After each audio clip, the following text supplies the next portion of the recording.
আচ্ছা, তোমার কেমিস্ট্রির সৃজনশীল গুলা বইলা দিই।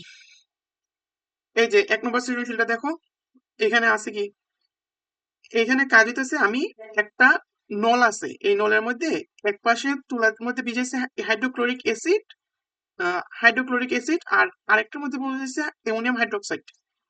এখান থেকে হাইড্রোক্লোরিক অ্যাসিড পাস হইব, এদিক দিয়ে যাবো, আর এদিক দিয়ে আসবো কি, তোমার অ্যামোনিয়াম হাইড্রোক্সাইড থেকে অ্যামোনিয়া গ্যাস উৎপন্ন হয়।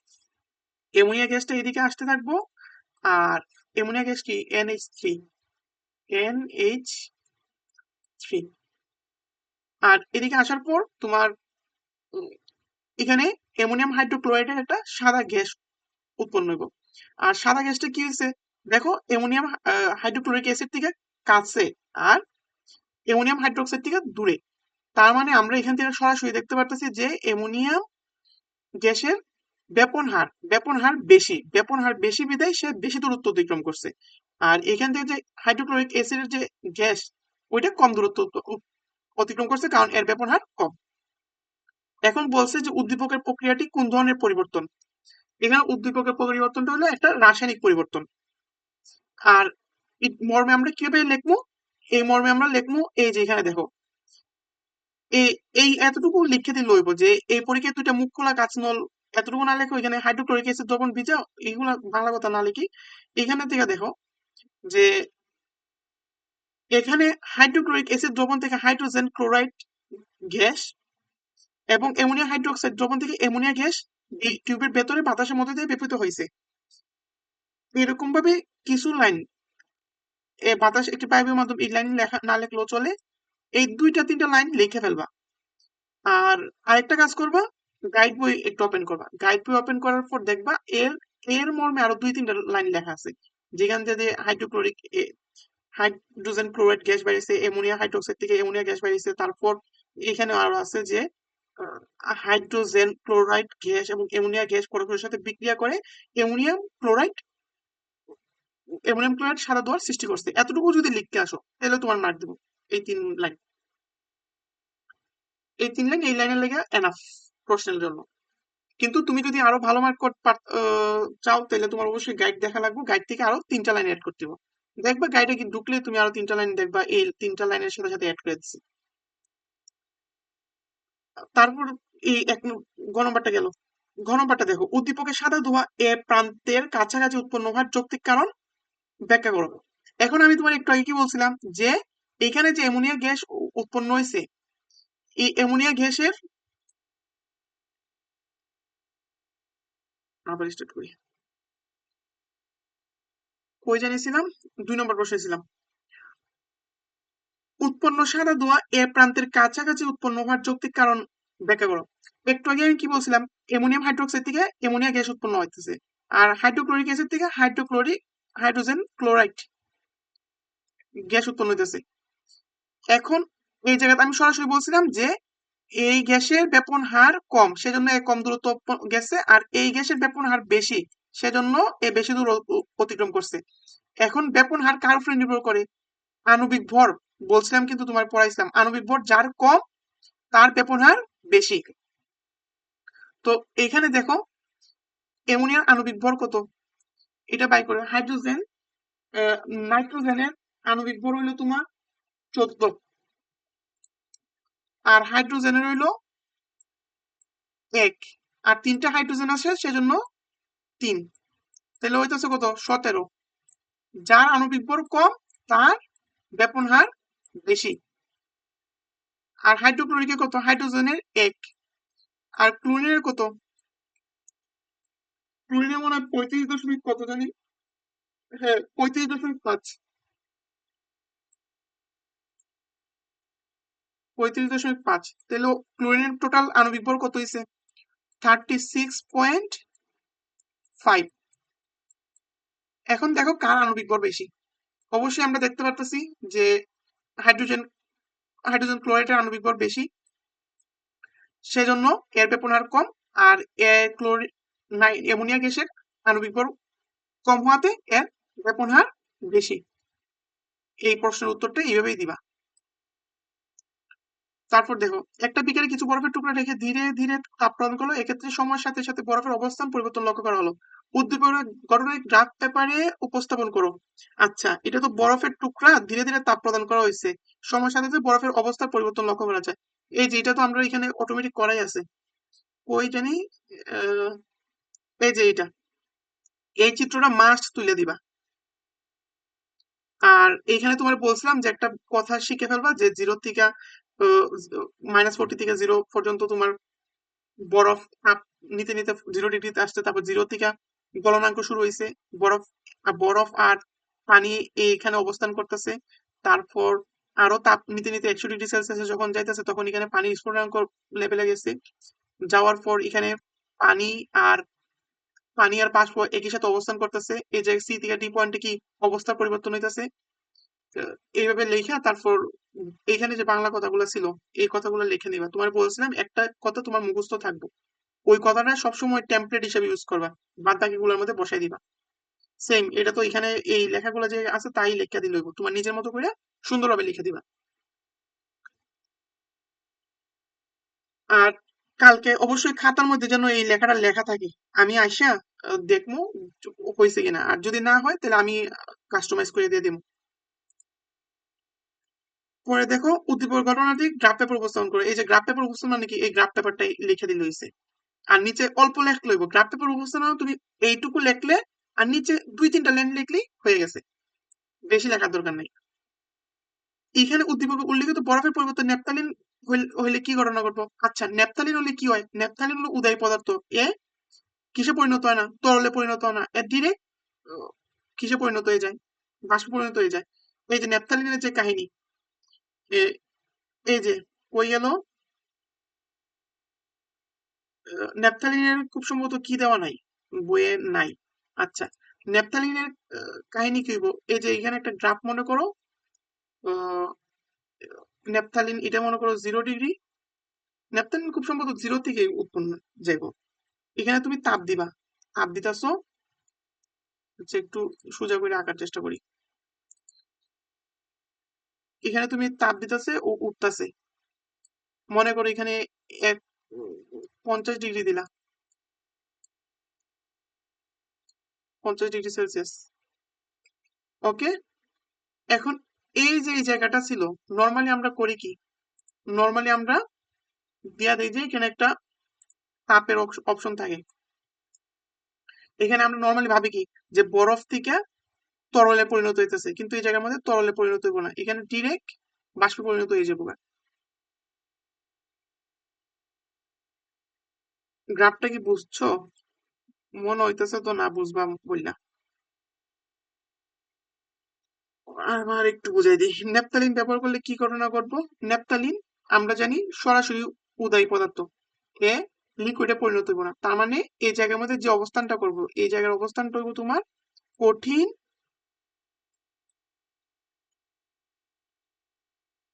কঠিন প্লাস বাষ্প।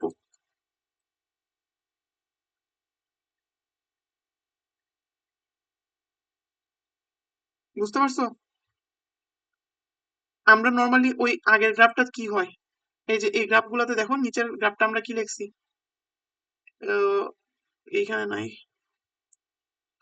এই যে এখানে দেখো এই জায়গাটার মধ্যে অবস্থান করতেছিল কি, বরফ আর পানি। পানিটা কি ছিল, তরল। কিন্তু এখন যে জায়গাটা দেখাইছি এই জায়গার মধ্যে তরল থাকবো না, এই জায়গার মধ্যে কঠিন আর বাষ্প থাকবে। এটাই হলো জিনিস। এইরকম ভাবে একটা চিত্র লিখবা, তাহলে এটা হয়ে গেছে। এখন দেখো এক যৌগের গলনাঙ্ক এবং বিস্ফোরণ যত আমরা 50 ডিগ্রি এবং 150 ডিগ্রি, প্রাথমিক তাপমাত্রা 30 ডিগ্রি সেলসিয়াস। আচ্ছা, পাত্রটি মুখ খুলে দিলে কোনটি গ্যাস দ্রুত ছড়িয়ে পড়বে, এটা প্রশ্নটা একটু পরে দিই। এক যৌগটি তাপ প্রদান করে লেখচিত্র বিশ্লেষণ করো।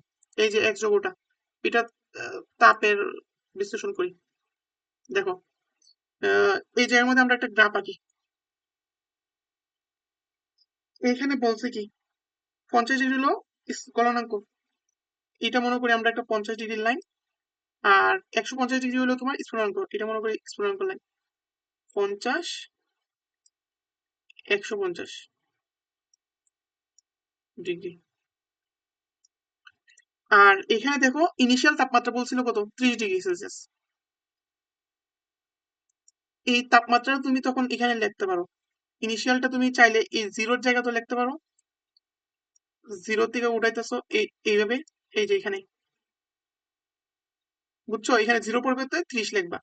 30 লেখার পর এই যে এইভাবে একটা টান দিলা, তাপমাত্রা উঠলো সময়ের সাথে সাথে, 50° গেছে। দাঁড়াও, এই যে তাপমাত্রা উঠলো, এটা আমি তোমার ওভাররাইট দিয়ে দেখি এইখানে। তারপর এখানে কিছু অবস্থান পরিবর্তন নেব। অবস্থানের পরিবর্তন কি, কঠিন আর পানি, এই জায়গাটার মধ্যে কঠিন আর পানি থাকবো। তারপর আবার তাপ নিব, তাপ নেওয়ার পর এই জায়গাটায় একটু রেস্ট নিব। রেস্ট নেওয়ার পর এই রেস্টের জায়গাটা কি হইব, তরল আর বায়বীয়, আর ওইদিকে বাষ্প। একদম কিসের মতো, বরফ পানির যে ঘটনা সেটার গ্রাফ, কিন্তু চেঞ্জেস হয়েছে যে এই নিচের পয়েন্টটা জিরো কিংবা আর কিছু না থাকলে 30 আছে, এখানে একটা 50, এখানে একটা 150 পয়েন্ট। এই তিনটা নিয়ে কাজ করলেই হয়েছে, মানে এই গ্রাফটা আঁকলেই হয়েছে, আর কিছু লাগবে না। গ্রাফটা সেম এমন নেব। তুমি যদি চাও আবার এই কি দিবা না, এই রেখাটা দিবা না, এই রেখাটা দিবা না, তাহলেও তাও করতে পারো, তাহলে হইব, সমস্যা নাই। এখন দেখো যে দুধ পাত্র মুখ খুলে দিলে কোন গ্যাসটি দ্রুত ছড়িয়ে পড়বে, আমরা কি বলছি, আমরা বলছি যে যার আণবিক ভর কম তার ব্যবহার বেশি। এটা আমি একটু লেখা দিই, আণবিক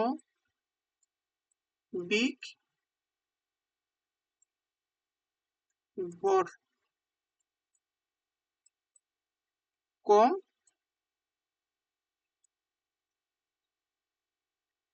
আর ব্যবহার বেশি।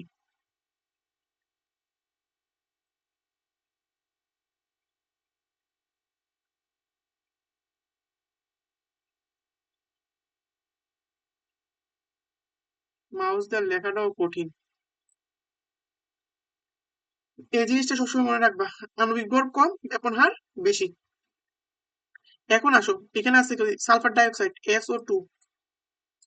SO2 আণবিক ভর কত, সালফার হইল 32, অক্সিজেন হলো 16, 16 ইন্টু 2 প্লাস, তাহলে 16 16 কত হইতেছে, 32 32 64। আর এখানে আছে কি, নাইট্রোজেন অক্সাইড N2O, N এর কত 14, 14 ইন্টু 2 প্লাস 32। ও অক্সিজেন 16,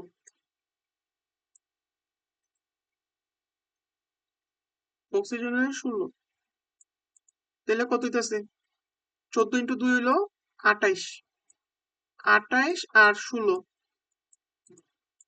যোগ করলে কত হইতেছে, 6 8 14, 1 2 44। তাহলে দেখো তো, একটা হইলো 64 আর একটা হইলো 44, তাহলে কার আণবিক ভর কম, নাইট্রোজেন অক্সাইডের। তাহলে কার আণবিক ভর বেশি, হার বেশি, নাইট্রোজেন অক্সাইডের, এর আণবিক এর তাপন হার বেশি, এই যে এটার বেশি। এখন আসো, এটা কমপ্লিট হয়েছে, এটাও কমপ্লিট হয়েছে। 4 নম্বরটা কি হচ্ছে, উদ্দীপকের 1 এবং 2 নম্বর পাত্রের আন্তঃআণবিক আকর্ষণ শক্তি ব্যাখ্যা করো। 1 এবং 2 নম্বর।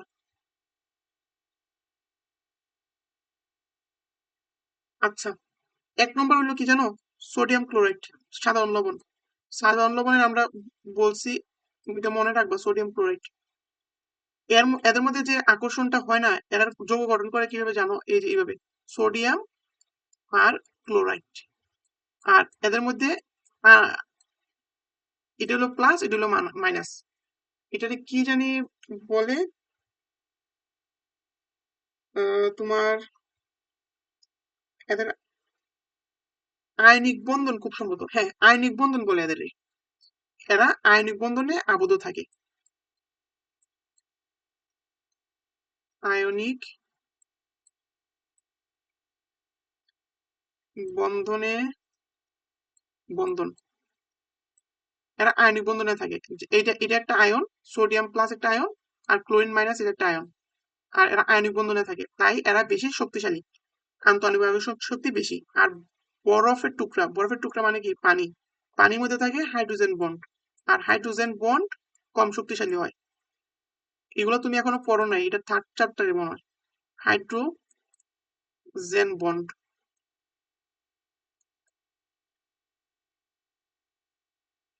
হাইড্রোজেন বন্ড, বন্ধন, হাইড্রোজেন বন্ধন। রাত হয়ে গেছে তো বেশি, আমার ঘুমিয়ে পাইতেছে। বাংলা একটু বইলা দেই। সোডিয়াম ক্লোরাইডের মধ্যে আয়নিক বন্ধন থাকে, সেজন্য এদের আন্তঃআণবিক আকর্ষণ শক্তি বেশি। আর বরফের টুকরার মধ্যে হাইড্রোজেন বন্ধন থাকে, হাইড্রোজেন বন্ধন আয়নিক বন্ধন থেকে কম শক্তিশালী। সেজন্য আমরা বলতে পারি যে সোডিয়াম ক্লোরাইডের মধ্যে আন্তঃআণবিক আকর্ষণ শক্তি বেশি। তারপর উদ্দীপকের 1 এবং 3 নং পদার্থের তাপ প্রদানের লেখচিত্র। এই যে কর্পূর আর সাধারণ 1 এবং 2, 1 এবং 3 মানে সাধারণ লবণ আর কর্পূর। আচ্ছা, সাধারণ লবণের লেখচিত্রটা হইব এটার মতো। এটার মতো বলতে এই লেখা এটার মতো সাধারণ লবণের এরকম ভাবে গলনাঙ্ক থাকবে একটা, স্ফুটনাঙ্ক থাকবে একটা, এরকম। আর কর্পূরের যে জিনিসটা ন্যাপথালিন কিংবা কর্পূর যাই বলো, এর জিনিসটা থাকবো, লেখচিত্রটা থাকবো এরকম। বুঝতে পারছো? মানে এটা তো দুইটা স্টেপ থাকে, দুইটা ধাপ থাকে, ওইটার ধাপ থাকবো জাস্ট একটা। এই যে এতটুকু, এইভাবে আইবো, প্রথমে উপরে উঠবো, এইভাবে যাবো, এইভাবে যাবো, শেষ। এটা হইবো তোমার ওই যে কর্পূরের যে লাইন, কর্পূরের গ্রাফটা এটা।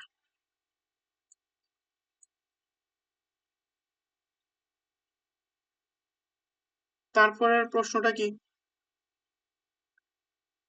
এক্স ওয়াই জেড এর ব্যাপন হারের ক্রম নির্ণয় করো। ব্যাপন হার বাই করতে হলে তোমার ফার্স্টে যৌগগুলা কি দেখতে হবে। এখানে দেখতো, এখানে উৎপন্ন হইব, দেখো এই যে C2H2 আরেকটা যুগ হয়েছে নিকেলের উপস্থিতিতে, এখানে হইব কি C2H4, এটারে ইথিন বলে। এটা পরে শিখবা তুমি, নামকরণ গুলা ইথিন বলে। আর এখানে তো দেখতে পাচ্ছ S আর S2 কি হচ্ছে? Sulphur dioxide. আর এখানে তো দেখতে পাচ্ছ N2 আর H2 কি হইতেছে? এখানে হইব অ্যামোনিয়া গ্যাস, NH3। তুমি বলতে পারো এখানে তো মিলে নাই, এখানে মিলে নাই, এখানে একটা কাজ করা লাগে। এখানে নাইট্রোজেন, 2 অণু নাইট্রোজেন 3 অণু হাইড্রোজেনের সাথে যুক্ত হইয়া 2 অণু অ্যামোনিয়া গ্যাস উৎপন্ন করে, NH3। সূত্রটা এইরকম থাকে, কিন্তু আমরা এখানে বিবেচনা করবো অ্যামোনিয়া গ্যাস নিয়ে। এখন আসো, সালফার ডাইঅক্সাইডের কি আমরা বাই করছিলাম একটু আগে? নাইট্রোজেনের বাই করছিলাম, সালফার বাই করিনি। কার্বনের হলো তোমার 12, কার্বনের 12, 12 আছে দুইটা, তার মানে হলো 24, 24 যোগ হাইড্রোজেন আছে 4, তাহলে হলো 28। আর সালফার হলো 32, আর অক্সিজেন আছে 16, 16 16 32, তাহলে হইতেছে কত? 64। আর অ্যামোনিয়া হইলো তোমার কত? একটু আগে দেখছিলাম 17, 14 3 17। নাইট্রোজেন হলো 14, আর হাইড্রোজেন হলো 3, তাহলে হইতেছে কত? 17। এখন যদি আমরা ক্রম বাই করতে চাই, যার কম তার ব্যাপন হার বেশি, তাহলে কি হইতেছে? ফার্স্ট হইলো অ্যামোনিয়ার সবচেয়ে বেশি, সেকেন্ড হইলো ইথিনের, আর থার্ড হইলো সালফার ডাইঅক্সাইডের। বুঝছো? এইভাবে লিখে দিলে হয়েছে। ক্রম বলতে কি বোঝায় জানো? শেষে দিয়ে উত্তর হিসাবে এভাবে লেখা লাগবে। তুমি এতটুকু লেখাও যদি জাস্ট এইভাবে লিখে আসো, তাহলে পরীক্ষায় মার্ক পাইবা। স্কুলে দিব কিনা জানি না, বাট বোর্ডে তোমার দিতে বাধ্য। ব্যাপন হার বেশি, বেশি বলতে এইভাবে বুঝাইবা, গ্রেটার দেন। তারপর হইব CH, C2H4, তারপর হইব সালফার ডাইঅক্সাইড। বোর্ডে যদি জাস্ট এই লাইনটা লিখে আসো, তাহলে তোমার 2 দিয়ে দিব 3 মার্কের মধ্যে। এম যোগের তাপীয় বক্ররেখা খাবার লবণের তাপীয় বক্ররেখা থেকে ভিন্ন কেন? আচ্ছা, এম যোগটা কি? এম যোগটা হইছে তোমার অ্যামোনিয়ার সাথে কার যোগ হইছে? NH3 এর সাথে হাইড্রোক্লোরিক অ্যাসিড, তাহলে হইতেছে কি জানো? এই যে অ্যামোনিয়াম ক্লোরাইড উৎপন্ন হয়, কই অ্যামোনিয়াম ক্লোরাইড উৎপন্ন হবে NH4Cl3, NH4Cl। আর অ্যামোনিয়া গ্যাসটা কি? অ্যামোনিয়াম ক্লোরাইড হলো তোমার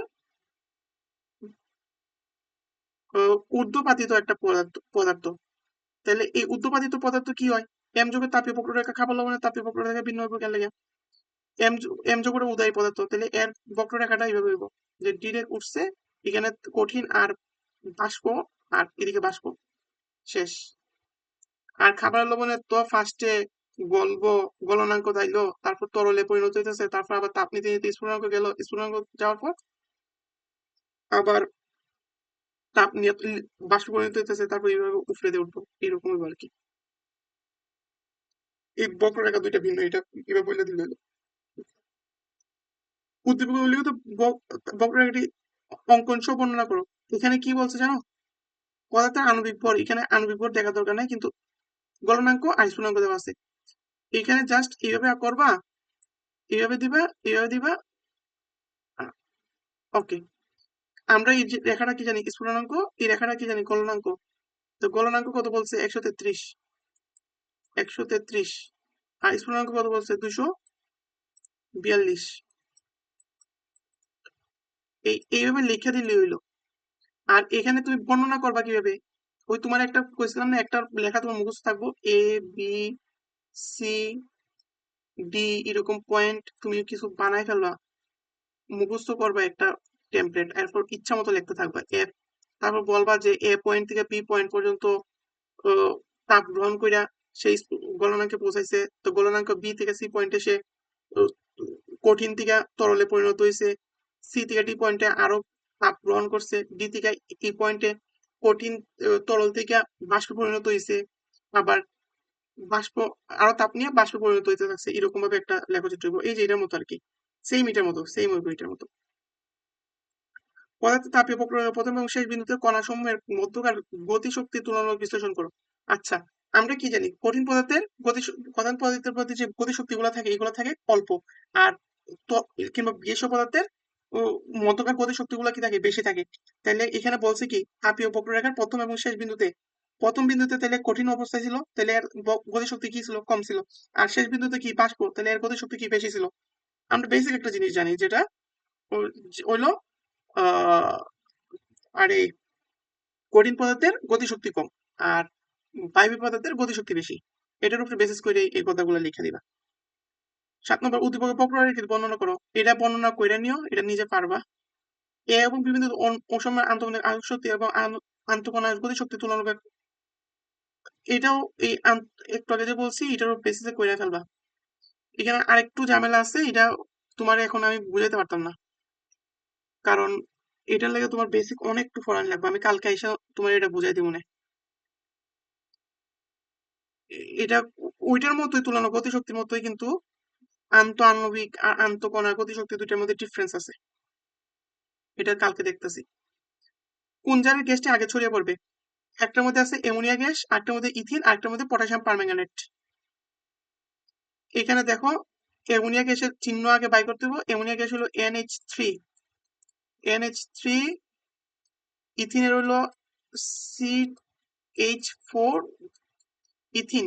ইথিন হলো তোমার ওই যে একটু আগে যে লিখলাম, দাঁড়াও আমি এখানে লিখে নিয়ে আসি। কই গেল? C2H4, 28।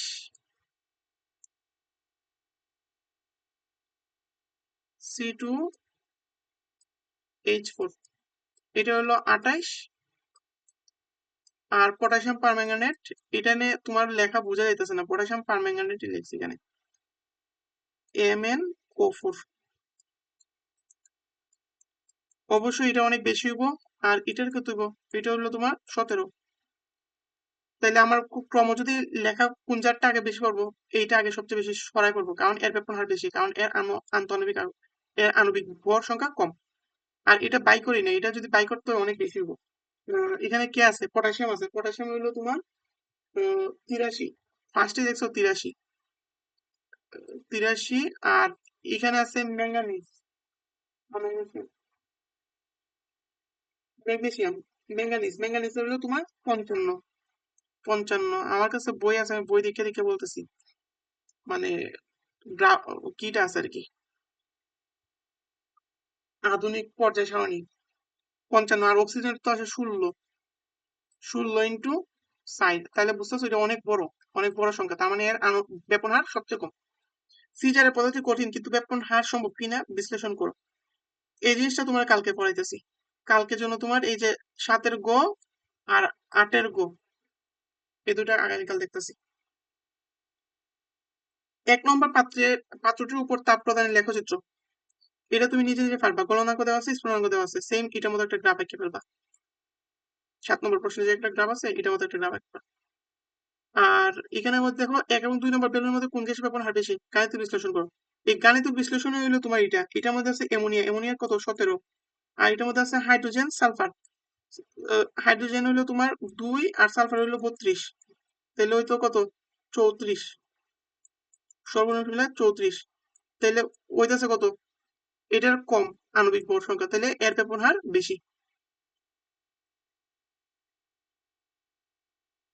এটাই গাণিতিক ভাবে বিশ্লেষণ করা, মানে এটাই, এই যে এইভাবে যোগ বিয়োগ করে দেখাইছো যে 2 + 32 = 34, আর এটা হচ্ছে 17। 17 এটা কেমনে আইছে, নাইট্রোজেন হলো 14, নাইট্রোজেন হলো 14, আর হাইড্রোজেন আছে 3 × 1, তাহলে হইতেছে কত 17। 10 নম্বরটা দেখি। একটি পদার্থ এর গলনাঙ্ক 45 এবং স্থূলনাঙ্ক 95, এর তাপীয় বক্ররেখা অঙ্কন করো। এই যে এরকম একটা তাপীয় বক্ররেখা অঙ্কন করলে উদ্দীপকে উল্লিখিত তাপমাত্রা দুটিতে পদার্থের অবস্থার পরিবর্তন কণা গতিতত্ত্বের আলোকে বিশ্লেষণ করো। অবস্থার পরিবর্তন যে কণা গতিতত্ত্ব, আমরা ওই যে জানি যে এ, কঠিন পদার্থের মধ্যে গতি কম থাকে, একটু তরল হলে গতি বেশি হয়, আবার গ্যাসীয় পদার্থ হইলে আরো বেশি গতি গতি হয়। এই জিনিসটাই এখানে বর্ণনা করতে হবে।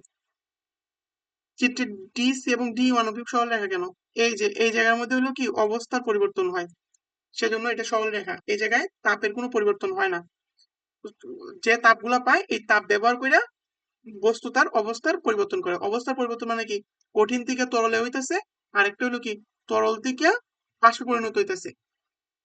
এই জায়গায় তাপটা শুধুমাত্র তার অবস্থার পরিবর্তনের জন্য ব্যবহৃত হয়, সেজন্য এটা আণবিক সরলরেখা। উদ্দীপকের জেটের পরিবর্তে যদি কার্বন ডাইঅক্সাইড ব্যবহার করা হয়, তবে বাকি বক্ররেখা বিশ্লেষণ করো। কার্বন ডাইঅক্সাইড যদি পরিণত করে, কার্বন ডাইঅক্সাইডের হিসাবটাও তোমার কালকে আমি বুঝাইতেছি, এটা হিসাব বুঝাইতে অনেক ঝামেলা আছে। উম, এই জিনিসগুলো মুখে বললে দিলে পারবা না। এখানে দেখো উদ্দীপকের ক চিত্রের এল ছিল ইলেকট্রনের কণিক ভরবেগ কত, এটা তো আমি পড়াই নাই, কিন্তু এটা সূত্র আছে, এটা তোমার কালকে আসেই দেখাইতেছি। সূত্র এই যে বইয়ের সূত্র আছে, পরের চ্যাপ্টারের আর কি। কই গেল সূত্রগুলা, এই যে কণিক ভরবেগ, কণিক ভরবেগের সূত্র, এই যে কণিক ভরবেগের সূত্র আছে, এই সূত্রগুলা বসাইয়া করতে হয়। কণিক ভরবেগ নির্ণয় করো। কণিক ভরবেগ এখানে কি mvr = nh/2π, প্রত্যেকটার কি কি মিন করে, এটার প্রত্যেকটা আলাদা আলাদা মিন করে কিন্তু। আর এখানে আছে n শেল ইলেকট্রনের বেগ নির্ণয় করো। এই যে বেগ নির্ণয়ের আর একটা সূত্র আছে, যে ইলেকট্রন বিকিরণ শোষিত, বেগ নির্ণয়ের একটা সূত্র আছে, পাইতাছি নাকি, এখানেই তো থাকার কথা।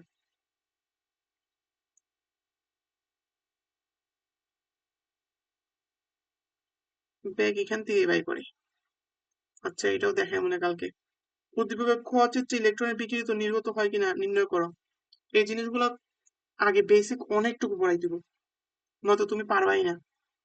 উদ্দীপকের ক এবং ক চিত্রের পরমাণু মডেলের মধ্যে কোনটি অধিকতর উপযোগী, এটা তো তোমার বোর পরমাণু মডেল, আর এটা হলো রাদারফোর্ড পরমাণু মডেল, অবশ্যই এটা বেশি উপযোগী। আহ, আহ, আহ, বোরের পরমাণু মডেল,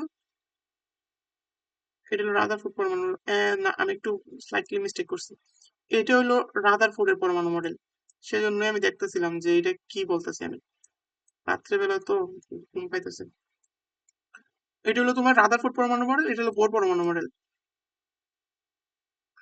তো এইটা সবচেয়ে বেশি গ্রহণযোগ্য, বোর পরমাণু মডেলটা। তারপর উদ্দীপকের ক চিত্রে উল্লিখিত পরমাণু মডেলের সীমাবদ্ধতা সমূহ ক ক মডেলটি কি? রাদারফোর্ড পরমাণু মডেল। এর সীমাবদ্ধতাগুলো লেখো। এই যে এখানে যে সীমাবদ্ধতাগুলো আছে, এই যে রাদারফোর্ড পরমাণু মডেলের সীমাবদ্ধতা, এই সীমাবদ্ধতা এই চারটা লিখতে হইব, মুখস্থ করে লিখতে হবে এই চারটা। এই যে দেখো, ABCD। তোমার যদি আমি একটু মুখে মুখে বলে দেই যে এই মডেল ইলেকট্রন কক্ষপথে আকার, এগুলো নিজে পড়লে পারবা, আকার এবং আকৃতি সম্বন্ধে কোনো ধারণা দিতে পারে নাই। এরপর সূর্যের সাথে আলো তুলনা করছে, সূর্যের সাথে তুলনা করলে কি হইব? সূর্যের সাথে তো তুলনা করলে হইব না। সূর্য হইলো একটা চার্জবিহীন, কিন্তু কিসের চার্জ আছে? ইলেকট্রন আর প্রোটনের চার্জ আছে। এই জিনিসটা কি উপেক্ষা করছে। আর আরেকটা জিনিস করতে হইলো কি, তাই ইলেকট্রন, এখানে জাস্ট একটা ইলেকট্রন কিভাবে থাকবে এটা বোঝায়, কিন্তু একের অধিক ইলেকট্রন থাকলে কিভাবে নিউক্লিয়াস গুলো চারদিকে পরিভ্রমণ করবে এর সম্পর্কে কোনো আইডিয়া দেওয়া নাই। আর আরেকটা হলো ম্যাক্সওয়েলের তত্ত্ব অনুসারে যে ঘুরতে ঘুরতে কেন্দ্রে আইসা পৌঁছাইবো। তো কেন্দ্রে যখন আইসা পড়ে তখন তো আর বস্তুর অস্তিত্বই থাকবে না, ইলেকট্রন ঘুরতে ঘুরতে আর কি কেন্দ্রে আইসা পড়ে, শক্তি হারাইতে থাকে আর কেন্দ্রে আইসা পড়ে। তো এই এই ম্যাক্সওয়েলের তত্ত্ব অনুসারে যে সে দিছে, এই কখনো কি একটা পদার্থের অস্তিত্ব এইভাবে বিলুপ্ত হয়? হয় না। তো এই জিনিসটা তার একটা ভুল কিংবা সীমাবদ্ধতা। এতটুকু লেখলে হইব। আর আগামীকাল আসতেছি, সমস্যা নেই। আগামীকাল 4টার দিকে আসা লাগবে আমার।